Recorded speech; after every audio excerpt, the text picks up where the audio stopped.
शिक्षक म्हणून माझ्यासाठी शिक्षण म्हणजे केवळ पुस्तकातील धडे विद्यार्थ्यांना शिकवणे नाही, तर आपल्या संस्कृतीशी, इतिहासाशी आणि आपल्या मुळांशी त्यांची नाळ जोडणेही तितकेच महत्त्वाचे आहे.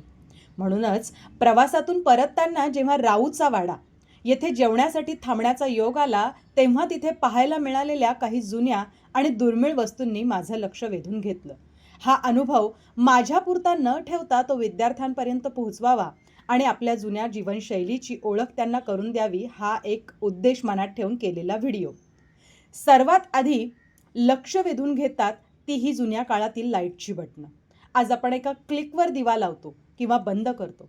पण पूर्वी वापरली जाणारी ही बटणं पाहताना जुन्या काळातील घरांची रचना आणि जीवनशैली डोळ्यासमोर उभी राहते. त्यानंतर दिसतो हा कंदील. वीज सर्वत्र पोहोचण्याच्या आधी याच कंदिलाच्या मंद प्रकाशात कित्येक घरं उजळली असतील. अनेकांच्या बालपणीच्या आणि कुटुंबाच्या आठवणींशी जोडलेला हा कंदील म्हणजे त्या काळचा एक महत्त्वाचा साक्षीदारच होय. नंतर दिसतात ही धान्य मोजण्याची मापं. विविध आकारांची ही परिमाणच होती. सुबक आणि रेखीव असलेलं हे ताटांचं घर, त्याला चमचे अडकवण्याची विशिष्ट रचनासुद्धा केलेली या ठिकाणी दिसेल. तांब्या आणि पितळीची भांडी ही म्हणजे त्या काळची एक वेगळी अशी भांडी आणि जीवनशैलीच होती. शिवाय पुढे गेल्यानंतर ते दिसतं म्हणजे धान्य दळण्याचं जातं. शिवाय लोणच्याची बरणी, धान्य कुटण्याचं साधन, या विशिष्ट अशा वस्तूंनी मन खरोखरच या ठिकाणी आकर्षित झालं. तांब्या आणि पितळाची भांडी ही एकेकाळी प्रत्येक घराच्या स्वयंपाकघरात त्या भांड्यांना विशेष असं महत्त्व होतं.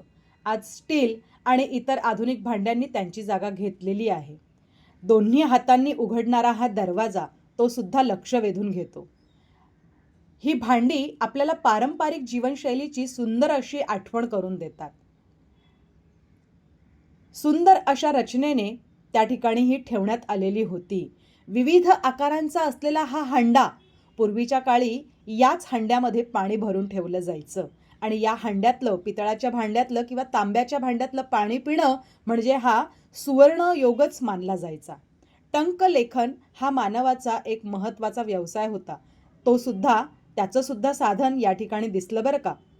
तर हा आहे जुन्या काळचा टेप रेकॉर्डर.